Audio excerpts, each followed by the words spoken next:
So welcome along to A Story to Tell with me, Richard Beauvoisin. This is mainly taken from my Radio Bath show every Thursday morning from 10 until 12. If you do like it, don't forget to subscribe, share it to others, and let everyone know all about Radio Bath. Hope you enjoy it.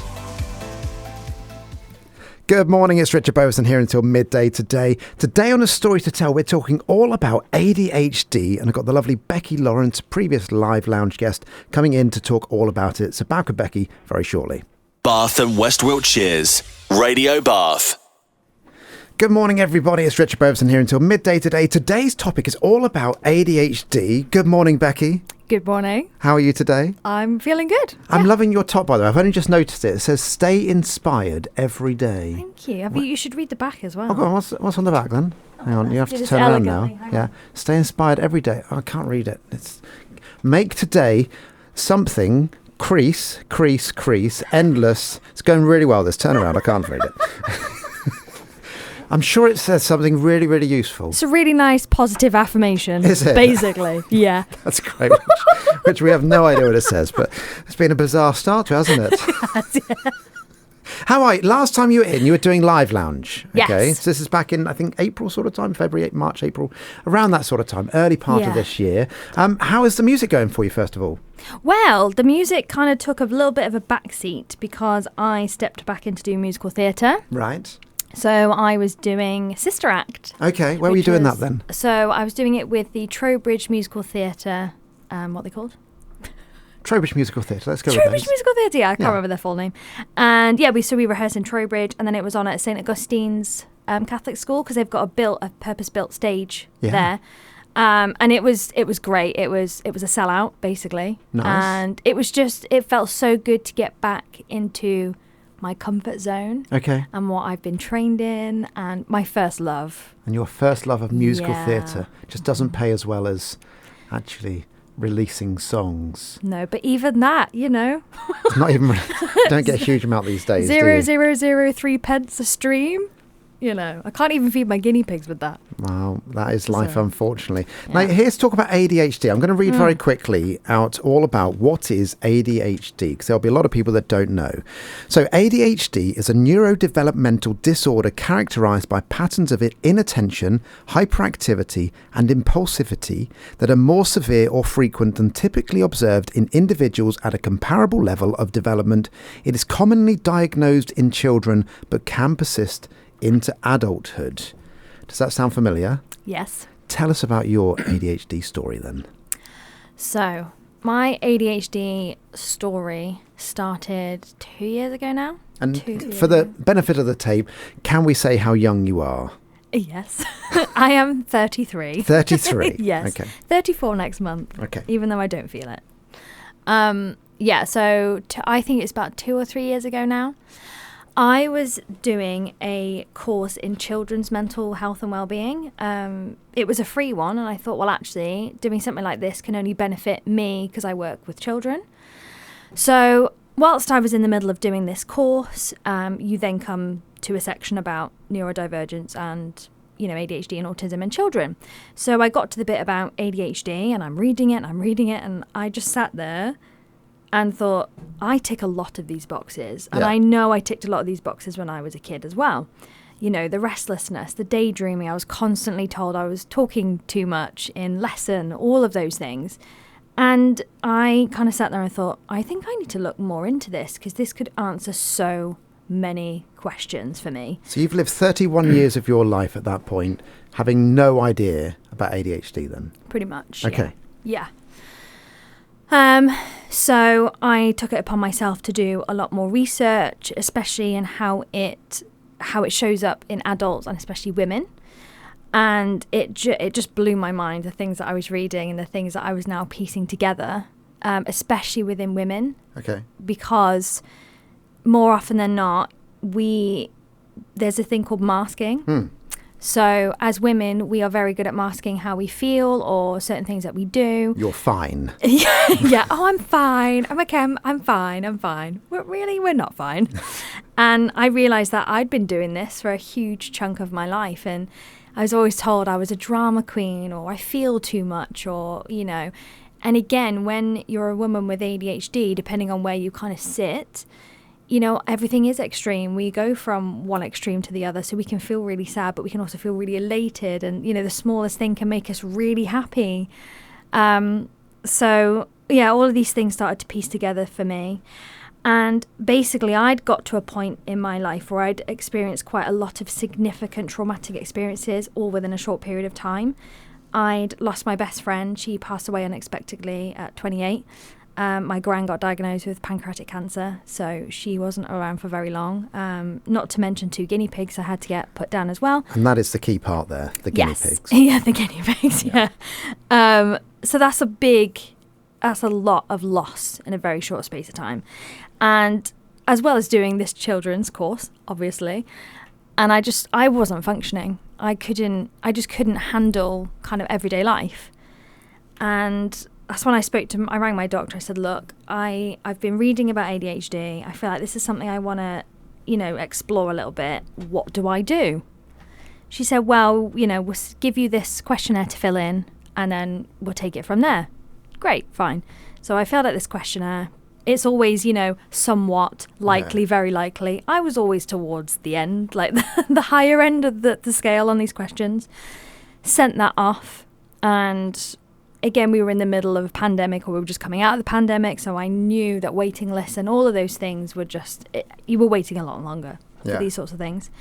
I didn't hear anything for a month. Didn't hear anything for 2 months. Still struggling.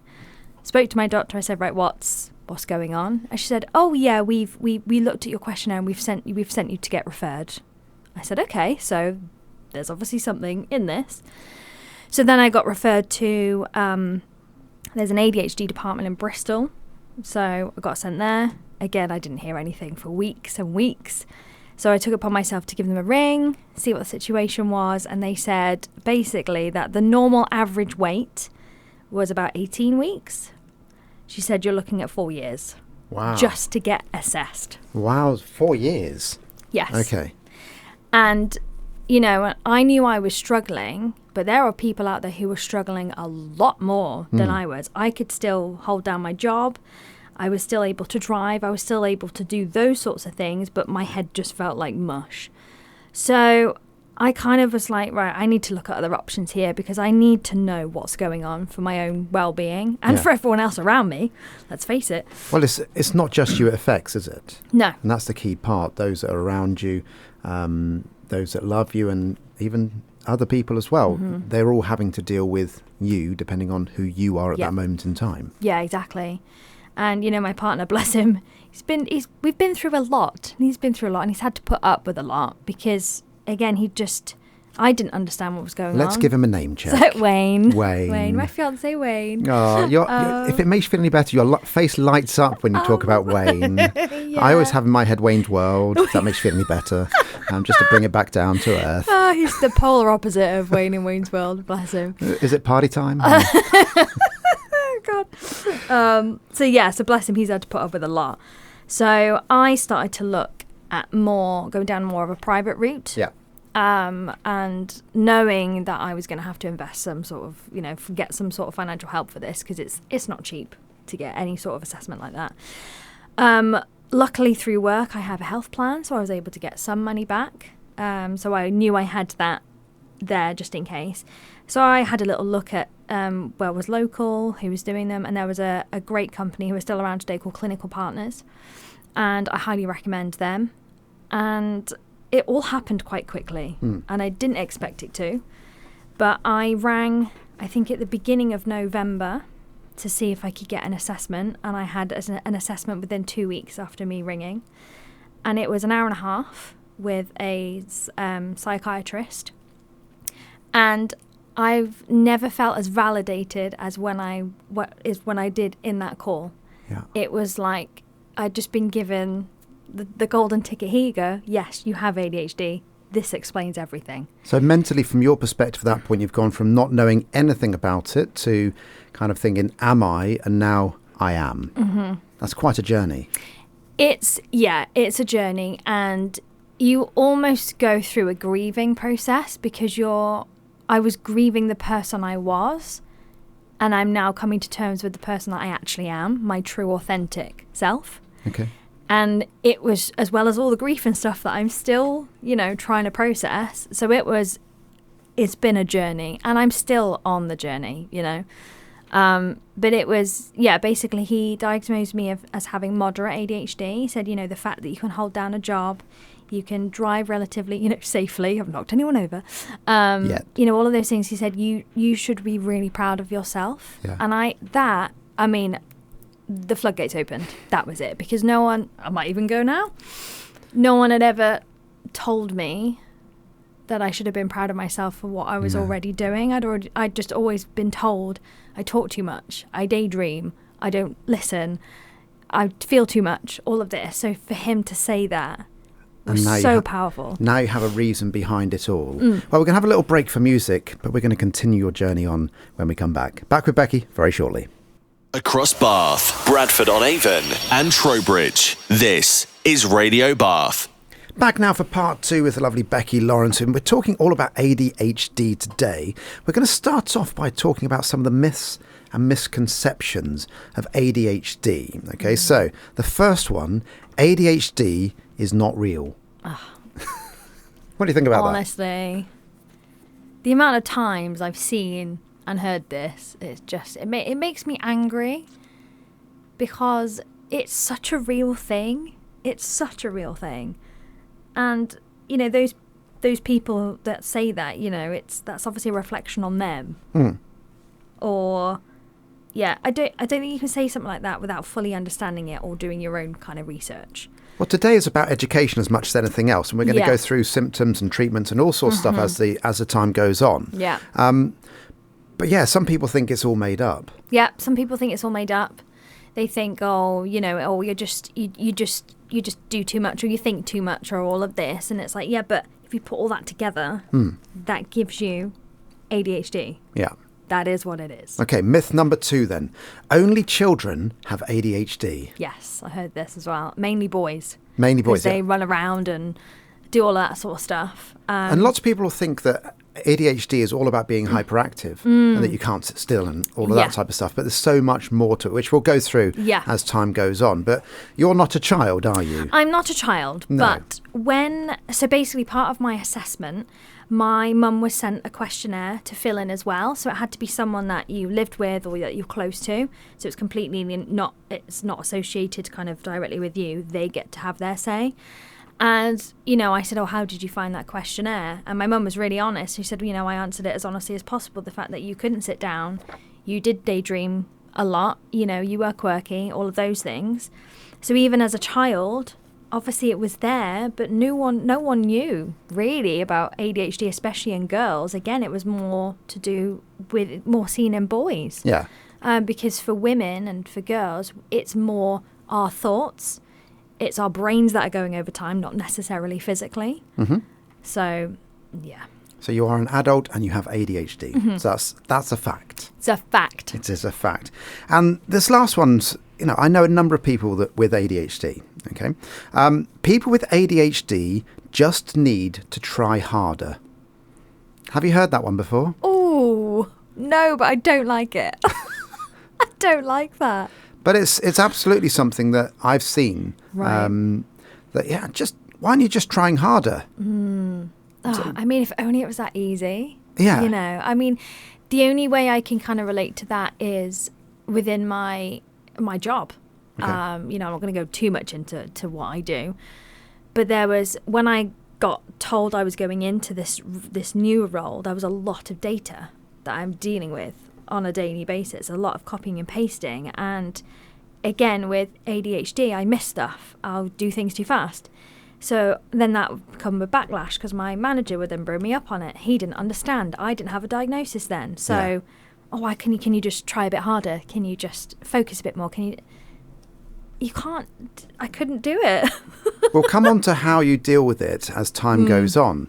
But that principle, it's a really difficult one for me, because so I have the pleasure of being autistic myself. I've been borderline ADHD myself as well. But I know my mindset is that I work incredibly hard, whether I've got ADHD or not. Yeah. And that's my mindset. And, I'm thinking if my mindset wasn't that I didn't try very hard, would that still be my mindset whether I had ADHD or not? So it's almost for me like two separate things. Yeah, I think you've kind of hit the nail on the head, because if I look at the creative stuff I do, so when I was at drama school, learning guitar, all of this, I worked incredibly hard, and I worked incredibly hard to get to where I got to within So therefore that. you can do it. Why don't you just try hard on everything? But it has to be something I'm invested in and passionate about. That's the difference, for sure. Okay. Now we're going to play a little game of ADHD bingo. I love bingo. Okay. I know bingo is great. Love all right. bingo. So ADHD is divided into two categories: inattention in one side of it, and hyperactivity and impulsivity. Yeah, it's easy for you to say. Very, very easy for me to say. Okay, so we're going to deal with inattention to start with. Yeah. We're going to see how many of these you've ticked the box on. Okay, and the classic thing is, not everybody's the same, believe it or not. Okay, so first one: difficulty sustaining attention in tasks or play activities. Are you ticking that box? I think it's that. It depends on the situation, and if I have a fidget. Good old fidgets. Yeah, which I didn't bring today, hence why I'm No. playing with my ring. I'm equally doing something Yeah. similar with my hand. We're having a very bizarre body language chat with all the radio together. So again, I think that depends on what the activity is. If it's something you're Yes. massively passionate about, and again, this is where the lots of links between autism and ADHD are there as well. So Yeah. if you are hyper-focused on an autistic trait that you want to do, then actually you'll find it very easy to keep sustained attention. If you're not that bothered, chances are very slim. Yes, give you an example. Go on. I play a game called The Sims, Yep. which has been around for years now. And yes, I am 33 and I still play The Sims, but for me, it's pure escapism, and I can hyper focus on that for hours. Okay. If I'm allowed to, I can. If I'm in a meeting that I don't really care about or know what's going on, switch off. Yeah, fair enough. Right, number 2. Frequent careless mistakes in schoolwork, work, or other activities. Yes. Just tick that box. Just tick it. I know the answer to this one. Often seems not to listen when spoken to directly. Now, we came over in the car together, and I think between us, we have about 3 different occasions. You weren't aware of my ones, I don't think, when I actually switched off and went somewhere else when you were talking to me. So, and I saw you doing it to me at the same time. So, But again, it just feels, when you're in the company of someone else who's neurodivergent, you don't feel like you need to apologise or anything like that. You just crack on. Yeah. You just kind of get on with it and go, that's okay. That's all right. They just had a moment. That's Yeah. okay. It's fine. just had a moment. Just had a moment. It's fine. And understanding, I think, is the key That's part to all it. of Yes, this. So you're ticking that understanding. box as well. Yes. Right. Struggles to follow through on instructions and complete tasks. I think we're ticking a lot of boxes here, aren't we? Yes. Yes. For another example, flat pack furniture. Okay. Nope. Just can't do it. Nope. Okay. That's Wayne's job. Right. That is not no. In his world that he lives in. Yeah. Right. Difficulty organising tasks and activities. Yeah, sometimes. Again, if it's something I'm super keen, invested in, you can make sure that I've got all the pens, all the pencils, the notepads, everyone's got everything. You know, I'm very good at planning things, depending on what it is, Okay. I think. And again, that's in it. How invested you are in it. Yes. Will make a difference. I mean, pure example, my wedding. To start with, I was like, yes, we'll do this. And I planned all the big stuff within the first 3 or 4 months of Wayne proposing to me. Okay. Now, because it feels like it's so far away. When is it? Kind of just chilled out. September next year. Okay. So I'm kind of like, it's fine. I've got plenty of time. Yeah. And then you're going to get to August next year and go, ooh, I need to find a dress. you Yeah. do. Right. Couple more to go, okay? Avoids or is reluctant to engage in tasks that require sustained mental effort. Yep. Just simply as that. Yeah, literally. Yeah. And again, just thinking about my current role and my job at work, where there's a lot of data. You know, I used to procrastinate and just do all the other little easy bits first and then go, I'll tackle that in a minute. I'll just tackle that in a minute. So the wonderful world of procrastination Yes. is massive. Love that, yeah. Yeah. But I've since having my coaching and stuff, which obviously we'll delve into, I've learned that I need to deal with that first. Yeah. Get it done, tick it off, then move on. Then move on. Right. Frequently loses items necessary for tasks and activities. So I'm not that bad with this. And I think, again, I do things as part of routine. So I routine stack. So another example, I have a nice key rack thing where I put my keys every day in the same place. Wayne, for example, will just put his keys in any old place and he constantly loses them. I always know where all my keys and stuff are. There you go. So, yeah. That's organisation. Right. Easily distracted by extraneous stimuli. Yes. Oh, there's a butterfly. Honestly, I have my friend's joke constantly saying I am literally like, squirrel. And I have done it through a park and gone, squirrel. Yeah. I've done it on stage. I'm teaching away. So for those that don't know, I'm normally a dance teacher, and I'm teaching on stage. And then I'll look down at my partner's nails, and I've gone, "Oh, look at your nail varnish today," and start talking about that, and then go, "Oh, back to the script." Yeah, and that's why I've realised that whenever I do a festival gig or I'm doing an outdoor gig and there's lots of people, I'm exhausted by the end of it because I've had to really, really concentrate on what I'm doing. Yeah. But there's so much of me going, oh, what colour's her dress? Why is she wearing that? What's I got that? And so I get home and I'm like, I am exhausted. And off you go. I have a slightly different one in that if I'm driving along, then I have the pleasure of seeing hyper detail a lot, which is absolutely exhausting. So if I get to that point where all of a sudden I open my eyes, and I had a period of this yesterday actually, I'm driving along, I can remember it really clearly now. I'm driving along and all of a sudden I can almost see every blade of grass on the side of the verge and every single pattern and every single detail. Wow. But you can imagine how tiring that is as a visual moment. Yeah. So therefore what I then do is I go the opposite end and I don't see any of it. Wow. To kind of cope with it. That's my coping mechanism to try and work out that I don't have to see everything, and I therefore kind of almost walk around with my eyes shut. So you can go from one to the other. Yeah, and I have to kind of manage it to some degree. That's one of my coping mechanisms. Last one then we'll have another little break. Often forgetful in daily activities. Well, we can state the fact that you were due to bring your guitar in today. And then you turned up and I was like, have you got your guitar? You went, no, forgot that bit. Yes, definitely. You know, classic. I'm in the kitchen, I've got the cupboards open, I'm putting stuff away, and I think I need to go and put the washing in, go and get the washing, put the washing in, come back in. Why are the cupboards open? I do have one story that I do need to tell you, because every time I think about it, I mean, at the time I was not laughing, but I do now. For example, I walk in and say, right, I'm going to cook some rice with my dinner. So I get a mug down to measure the rice, put that to one side, go off to do something else, because I'm like, okay, do something else, blah, blah, blah. Come back into the kitchen, look at the mug and go, why have I left that mug? Pick up the mug, not seeing the rice in there, and I threw rice everywhere. Nice. Literally everywhere. And it really does go everywhere, rice doesn't it? Goes everywhere. It does. Well, we're going to come back in a minute and talk about hyperactivity and impulsivity. Ooh. I know, the excitement is continuing. Back with Becky very shortly. Radio Bath, made in Bath. Back with Becky Lawrence, and we're talking all about ADHD. We're going to carry on with the symptoms. So we're now in hyperactivity and impulsivity. I've learned how to say it now. Yay! Yay, at long, long last. Right. Now, this one we spoke about a minute ago, actually. Yes. Fidgets with or taps hands or feet or squirms in seat. Yes, definitely. Yeah. I mean, my mum can definitely vouch for that I just found it very hard to sit still for very, very long, unless it was, again, something I was invested in. I'm interesting to go to the cinema with, even if it's a movie I enjoy. I constantly shuffle and sit so I feel comfortable.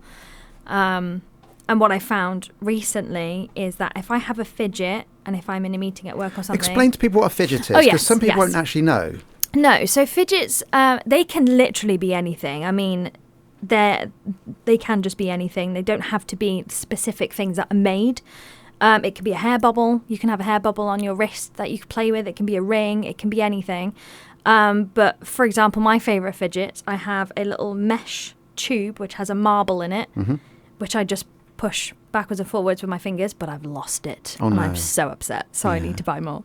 You do. I also have like a squidgy cube thing, which then goes back to its normal size. Yep. I also have pick picking's my thing, so I can pick eyebrows, you name it, pick skin. I have yet to find something that replaces that need. But you can get pads that people make, which then you pick the stuff out and then you remake it. There's those, but yeah, it can literally be anything you can get your hands on that just kind of soothes you and calms you down and helps you engage a bit better. I quite often have a clothes peg. Oh, that's a new one. Yeah, because it has the springiness on it, you see.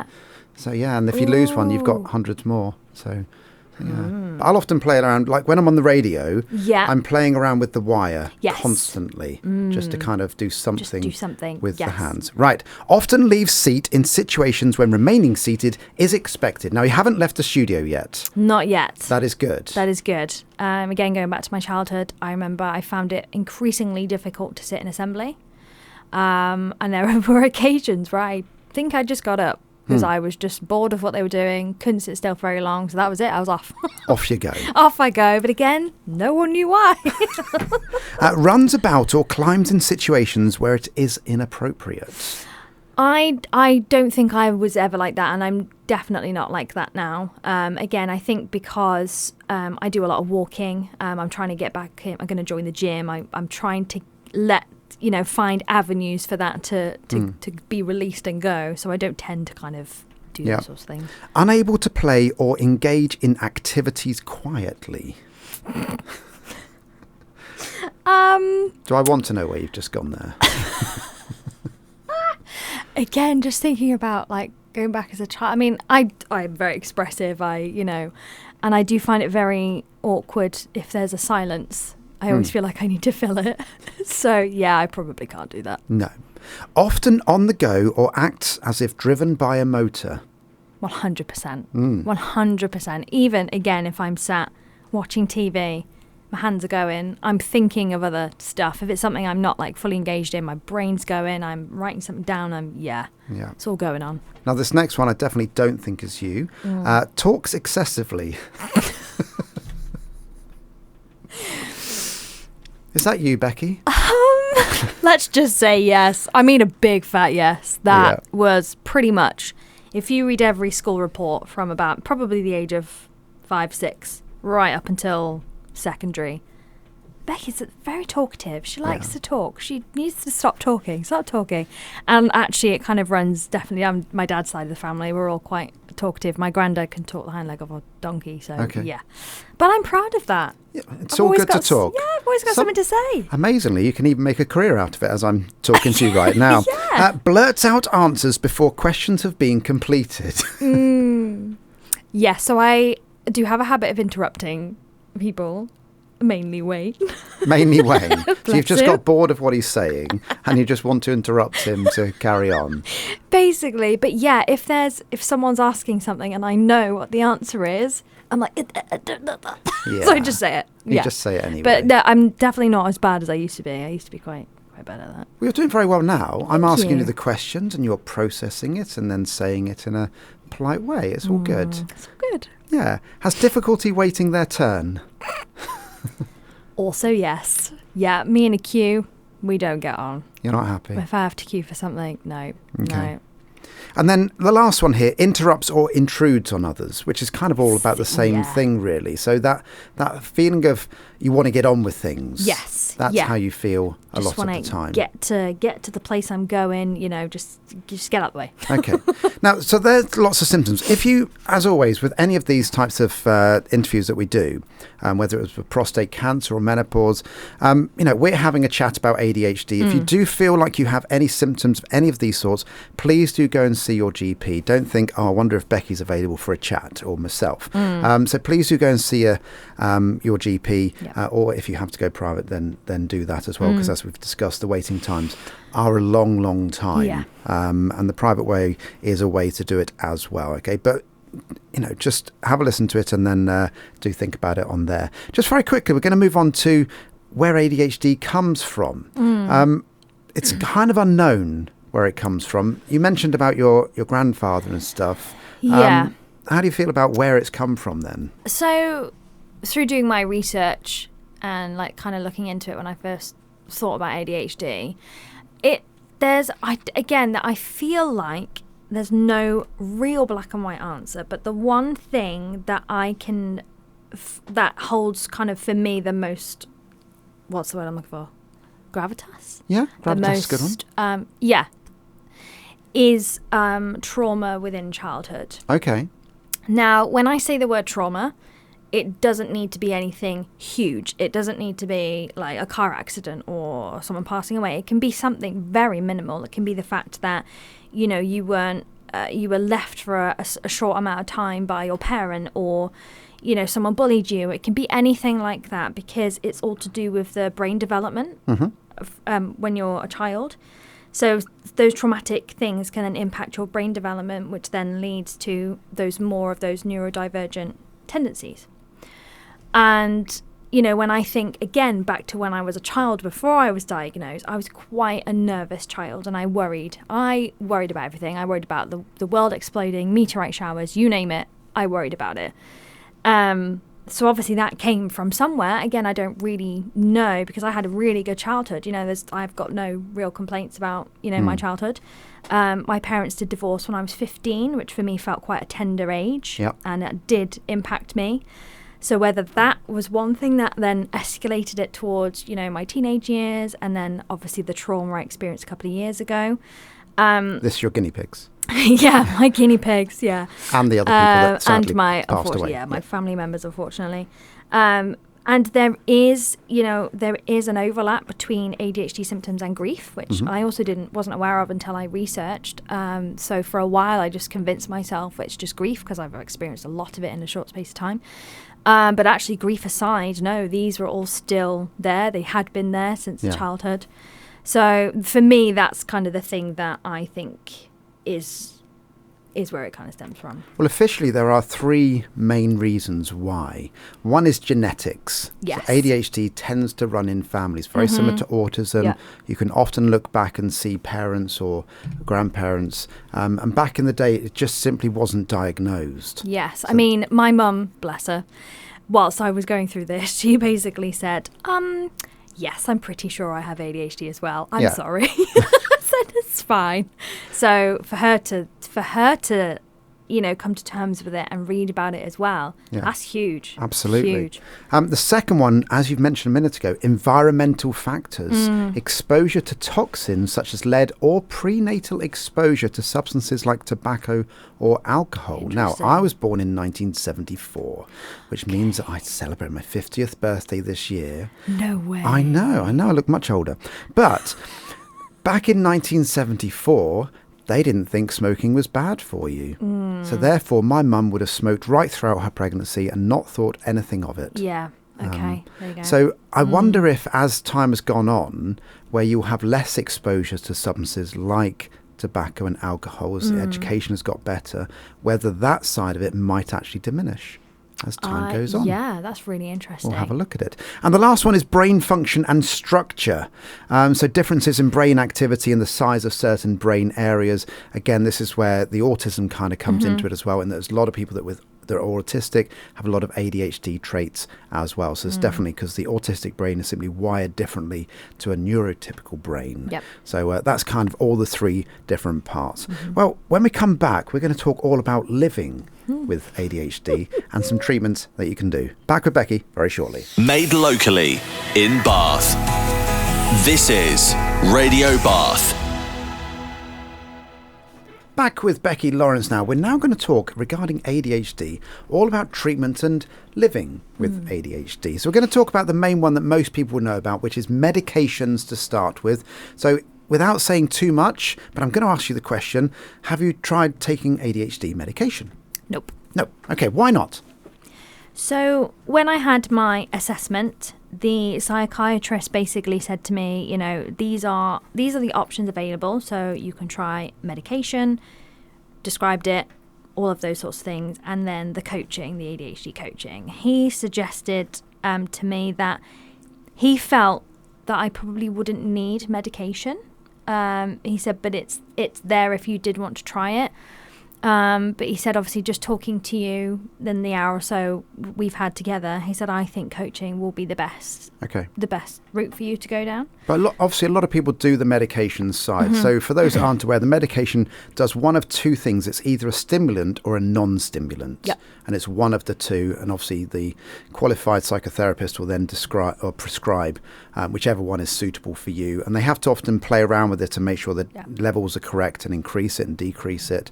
It's quite complicated. And again, please do go and see somebody in authority that has some idea about that if you do want to go down that route. Yeah. But you decided not to go down that route. So yours is more about the behavioural therapy, I'm guessing, then. Yes. Yeah. And just on going back to medication really quickly, whilst I was having my coaching, my coach said to me that the misconception is that the medication is enough, whereas she strongly believes that having coaching and medication, because medication's only doing one thing, the coaching can help you in so many other areas. And I mean, that's why for me, I went straight to the coaching, because I know I've had CBT in the past, I've had counselling. And again, explain what CBT is. CBT is a cognitive behavioural therapy, and it's a lot to do, it's kind of like a talking therapy. It kind of breaks down how your thought process is, it breaks down what can cause stress, like all of those sorts of things.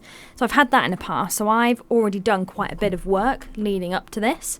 So that's why I felt positive that coaching was going to be the best fit for me. Yeah.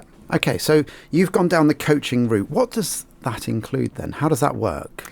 So I was really lucky that off the back of my diagnosis, I got in touch with Access to Work, which, again, not many people are aware of and don't know that it's available to them. But it's a government scheme that once you're diagnosed with any sort of hidden disability, you can apply for this. And through that, they can help you decide what you might need to help you every day. So it can be a set of, some sessions for coaching. It can be, so for me, I got a new laptop at work, which was a lot quicker than the one I was dealing with. Noise cancelling headphones, all of this, but I haven't had to pay for any of it. So through doing the Access to Work, I got the coaching, and I can't remember how many sessions I got, but it was about a year's worth of coaching. And it was once a week, and it was so refreshing, because there's been some other therapies and coaching I've done before where I felt it's been very driven. Whereas with Anna, who my coach was, it was very much, I'm just going to go wherever you go. Okay. And so what would happen then in a coaching session? How is that different to, say, a therapy session? So she would basically say, like, how are you getting on? What are you struggling with at the moment? I would tell her what I was struggling with, and then we would have some focuses. So there was lots of like different processes and things that I could do. She's even talking about like gratitude and all of those things and journaling, and we would just mention all of those things. So it was like I was just building more tools into my toolkit. And I think the most powerful thing I learned from her is that I'm not broken. I don't need fixing. I just need to know how to manage how my brain works. And again, that was so refreshing, because for so long, I thought there's something wrong with me. Yeah.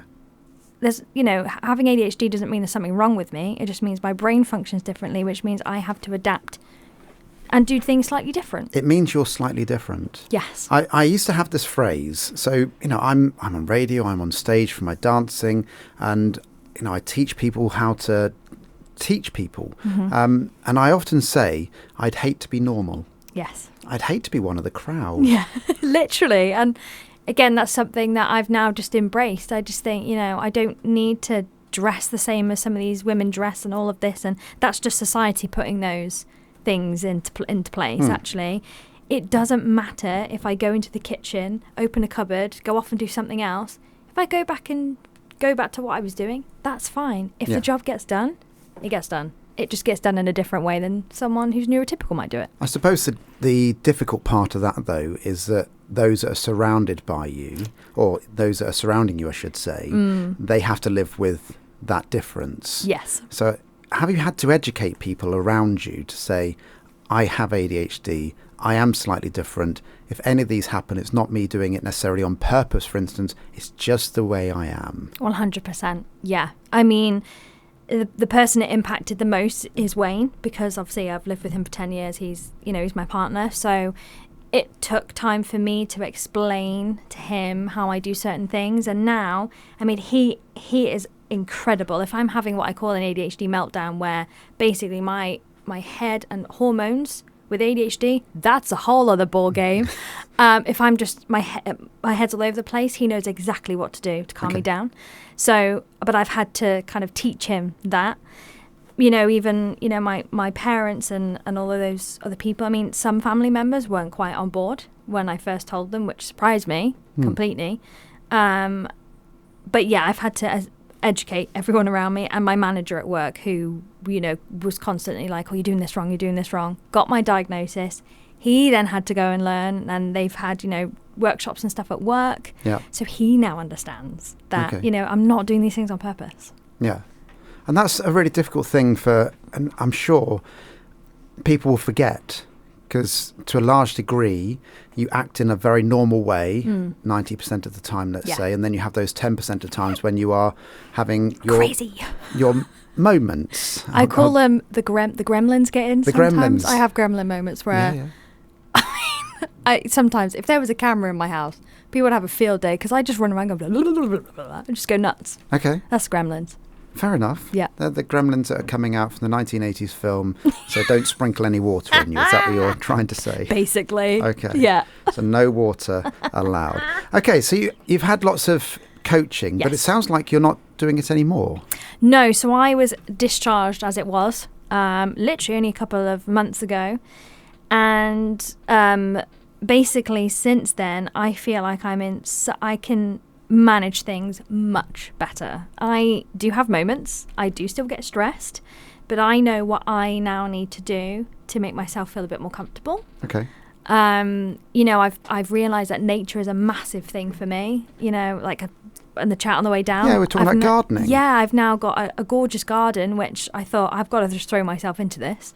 So never having really been a gardener, I've been planting flowers and God knows what, and just knowing that if I sit in my garden for even just 5-10 minutes, completely helps my whole nervous system is, it's incredible.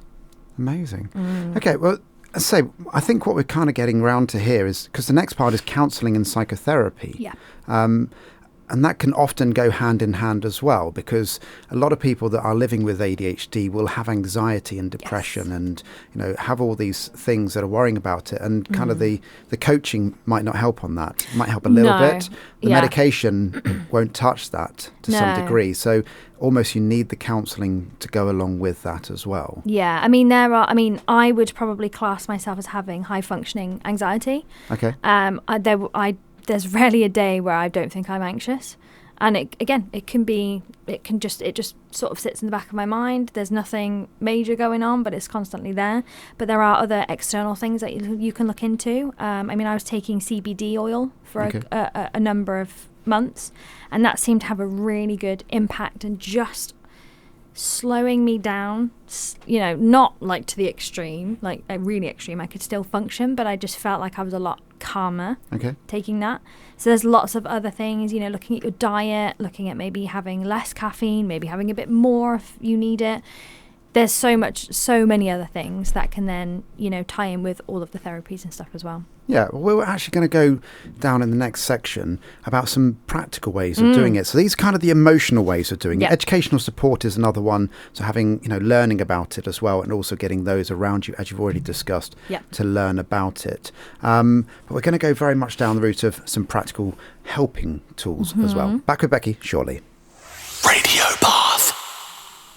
Now I'm going to talk with Becky Lawrence all about ADHD still. It's still Richard Beauvoisin here until midday. And we're going to talk about living with ADHD and some of the helpful tools that we can have. So kind of got 4 sections here. The first one, structure and routine. How do you use structure and routine to help you live with ADHD, Becky Lawrence?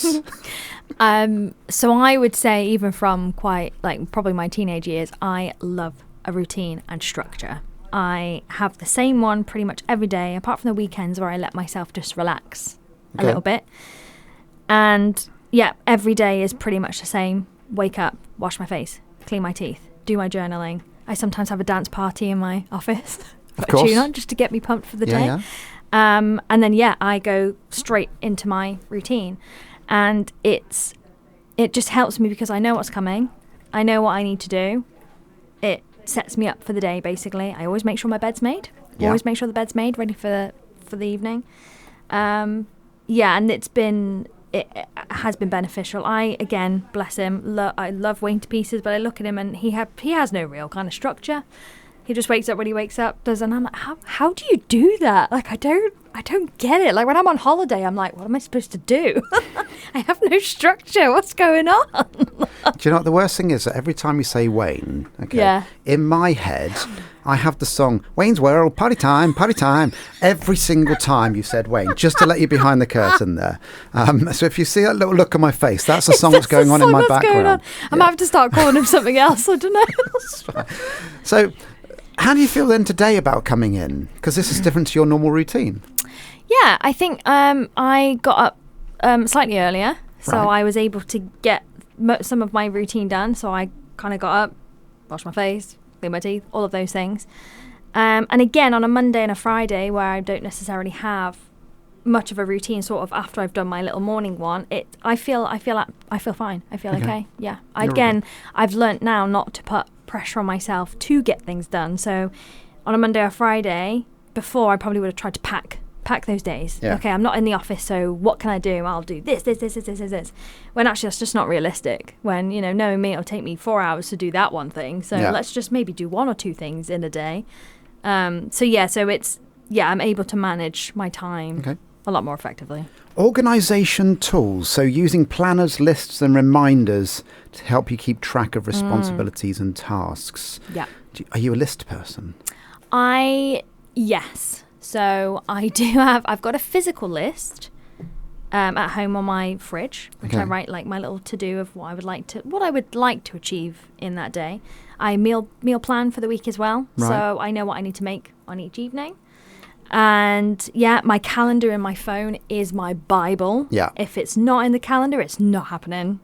I also use Google Tasks as well, and I've set those up for like between 1 to 5 priority. Sometimes I forget to go in there and look at them though, so that's the problem.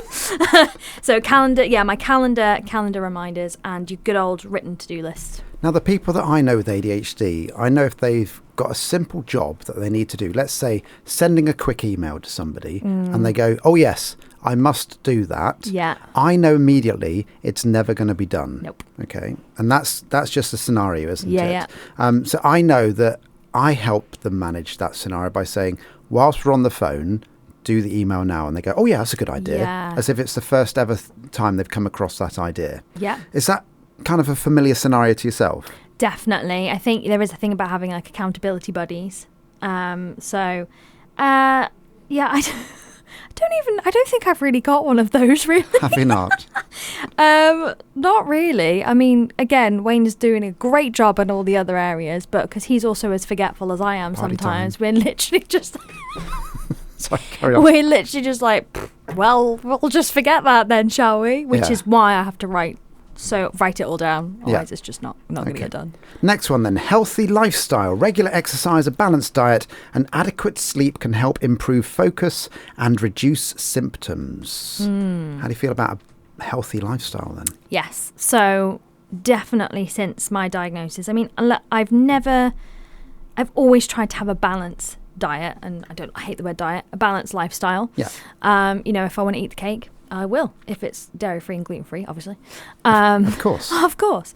And again, I'm so much more mindful about what I'm putting in my body than I was even like 2 years ago. I see food as fuel, and then anything else around that is a treat. Okay. Monday to Friday, I pretty much eat the same sorts of things, make sure I'm getting as much fruit and veg as I can. Weekends a little less lenient. Yeah. If I have too much sugar, watch out. Okay. Same with caffeine, really. Right. Caffeine and sugar, definitely. Over the years, I've realised that caffeine is I've really got to be careful with caffeine. Okay. Do not give me a Red Bull or a Monster, because game over.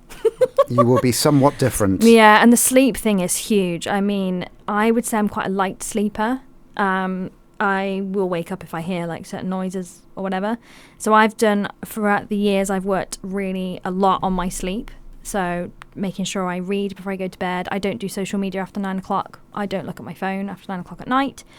Read, journal, listen to music, make sure I'm not drinking caffeine before bed. So it's been a real journey. But if you can master those things, then yeah, it can definitely help. And the last one on this is mindfulness and relaxation techniques, things like meditation, yoga, Pilates. How do you feel down that route? Yeah, me and meditation and things, it's been an interesting relationship. Because for years I thought meditation meant you just don't think about anything. You just sit on a mountain. Yeah. Like this. For the benefit of the tape, Becky's doing the classic holding her arms out, holding her fingers together. I've got my feet crossed as well. Your feet crossed as well. That on radio, it comes across really well, especially under the desk. But you are literally making that classic thing. And I think that puts people off. Yes.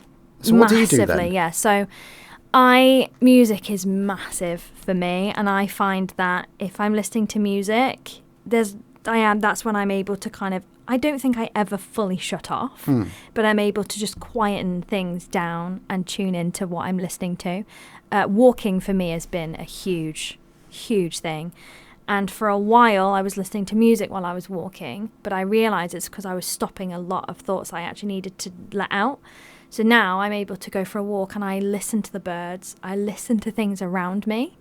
So in that respect, mindfulness is great, but the whole meditating thing I do find a struggle. But you find that more of a struggle. But walking and listening to music for me is my meditation. Yeah, it's all about calming yourself down, isn't it? Calming your nervous system. Now, what we've seen here across the time we've been chatting is that there isn't really one solution for ADHD or living with ADHD.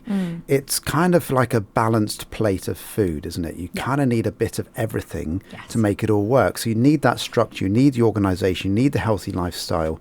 Some people need the medication, some people need the coaching or the counselling. It's all part of the package. Again, if you do have anything that you think, that's me, go and see your GP, start that process off is really, really important. But yeah, you are living with ADHD. We've spoken to each other on a number of occasions now. We get on very, very well. And yeah, life is great. It is. And, I have good days and bad days. There are days where I've planned so much to do and I wake up and go, do you know what? No, I need to be at home today. Yeah. And I've learnt that that's okay. For years, I thought it wasn't. I thought I had to be on the go. I had to be pushing. I had to be on social media. I had to, all of this. And the big thing that encompasses all is I felt like I was never doing enough or I never was enough. So that's taken a lot for me to learn that actually what I am doing, it's enough. Is enough. Amazing. And on that note, we're going to come back with your quick fire round. Because you've been in before, we get the second set of questions. I know. So the normal set is what's your favourite ice cream? I'll let you know the first question just to give you some prep time. What is your favourite flavour of crisps? Don't give me the answer now. Back with Becky shortly. This is Radio Bath. So we've been talking all day today, all about ADHD with the lovely Becky Lawrence. Thank you for your time today, Becky. And thank you for your honesty as well. Yeah, I think I've also learnt that there's power in being vulnerable. And I've had to be very vulnerable the past however many years. So yeah, happy to share.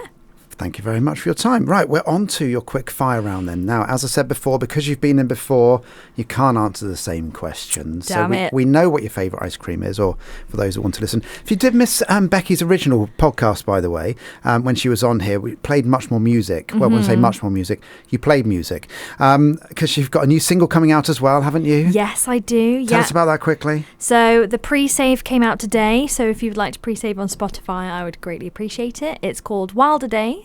And it comes out on the 12th of July. Amazing. If you type in Radio Bath to any podcast provider, then you can see all of the stories to tell that I've done over the last 18 months. Becky Lawrence is in there as well from a few months ago. Right, on to your quick fire round then. 10 questions. First one, we said it before the break. What is your favourite flavour of crisps, Becky? Lightly salted kettle chips. That is really, really boring. I love kettle chips. Yeah. I'm sorry to say how boring that is. I know, but and I'm also sorry at how boring that is. Yeah. But it's true. That's okay. At just least your love breath will them. smell okay. Exactly, right? So, yeah. No, kettle chips are nice. Love kettle Just joking. chips. Right. Do you leave things at the bottom of the stairs to take up later? Yes. And Why? then I forget. And then you forget. And I walk straight past them. How does Wayne feel about the things at the bottom of the stairs? He walks straight past them as well. Does he? Yeah. Okay. I sometimes put his stuff on the bottom of the stairs and he still walks past them. Yeah. Well, you're telling him, oi, Wayne. Wayne's Yeah. well, party time. Take stuff upstairs, and then he's like, well, you've put it there, so I'm not doing it. Yeah, basically. Okay, that's fair enough. What is your favourite season and why? Autumn. Why autumn? Because I love the colour of everything. I love the colour of the trees. I love the fact that it can still get sunny, but it's a lot cooler than it is in summer. I love all the crisp walks. I love being cosy by my wood burner, hot chocolates, pumpkin spice lattes, Fireworks. fireworks. I mean, what is there not to love? There you go. Right, serious question now. Is pineapple on a pizza mamma mia or just simply wrong? Mamma mia! It's mamma mia for you. There literally Yes. is a 50-50 split on this, by Is the way. there? Yeah. People are like, that's just no. And other people are like, yeah, it's the best thing in the world. Yes. Okay. Yes. Why? Why do you like pineapple on I a think pizza? it's that sweetness. You know, if you've got like ham and pineapple pizza, you've got like the saltiness of the ham, and then boom, here's the pineapple with the sweetness. Yeah. The only downside to pineapple on pizza, I like pineapple on pizza, by the way, as well, is it can sometimes make the base a bit soggy if you put too much on. Yes. So that is the That is downside to the it. downside. But you can kind of deal with that, you know, because of the taste. Yeah, it's all good. Right, if you could travel anywhere in the world right now, where would you go? Canada. Oh, Canada. Why Canada then? When we went there in 2018, I instantly fell in love with it. Right. And we went to Banff, which is beautiful. And we went to Moraine Lake, which is one of the smaller lakes there.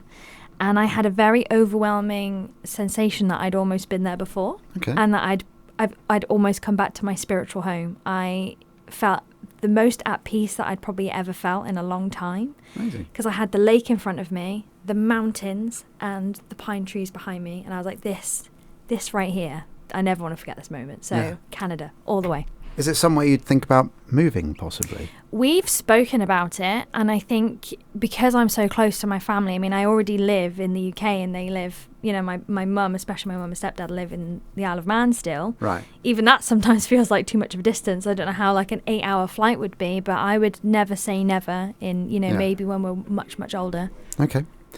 If you could have any superpower, what would it be? Oh, this is such a hard question.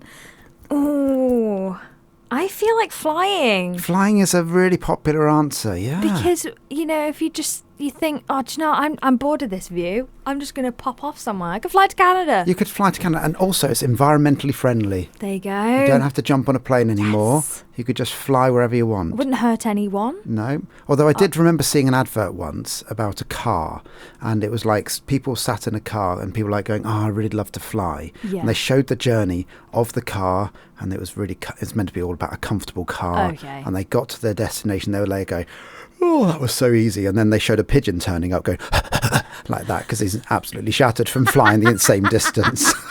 Oh, And yeah, it took got the that. it took the luxury and the gloss out of flying. But Oh, yeah. there we go.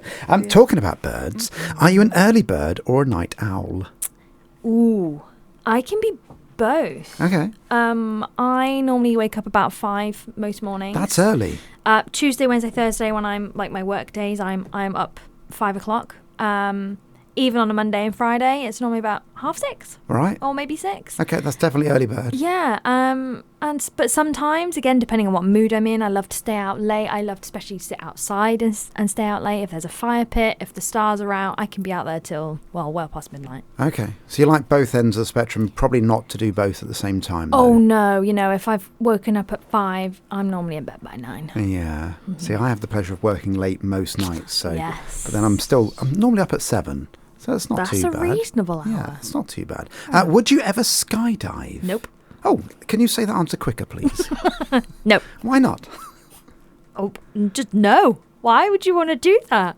Oh, to experience flying. So, but that's flying down. Like, that's just going down. Like, you are not in control of what's happening. No. You know? You do look quite scared at this moment. And I also think it's because I've watched that documentary on Channel 4. Okay. I'm not watching that documentary. I'm due to do a skydive soon. Okay, so. do not watch it. No. But basically, this woman's husband tampered with her parachute. Oh, no. And she dropped Yeah. and obviously landed. She should have died, but she didn't. She actually was alive. But obviously there was this whole, I bet their relationship afterwards was fun. Moving it's actually swiftly very on. shocking, but yeah. 2 questions to go for you, Becky. Go. What was your dream job as a child? What did you want to be when you grow up? An actress. An actress? Yeah. Okay. And have you fulfilled that to some degree? Well, I mean, my goals were set. I went off, I was in musical theatre from the age of, probably the age of 12. Did it up until I was 21, moved to London, went to drama school. Just didn't get onto the West End stage, again, due to a lot of mental health reasons. Okay. But I still do it. Is that still your aim to some degree to kind of get on that West End stage? Because I've heard you singing and I think you're exceptional. Oh, thank you. I think... I can still remember all of your songs, and that isn't always the case with everything that I've ever heard. So there's definitely a talent there. You've got the background in training. So is it still something you'd like to do in the future? I feel never say never. Okay. I think, for me, I'm realistic as well. So I like to have my dreams, but I am quite a realistic person. And for me, I wanted to make sure I was in a house, I was financially secure, got the mortgage, all of those things. So now we've got those things in place, I almost kind of feel a bit freer.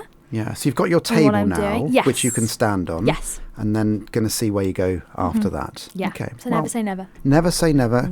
I would always say go for it. And then the next question is, how are you going to go for it? But we'll talk about that on another time. Last question then for you, Becky. What is your favourite memory? Oh, gosh. I know. There's so many. Tough question to finish. I'm aware of that.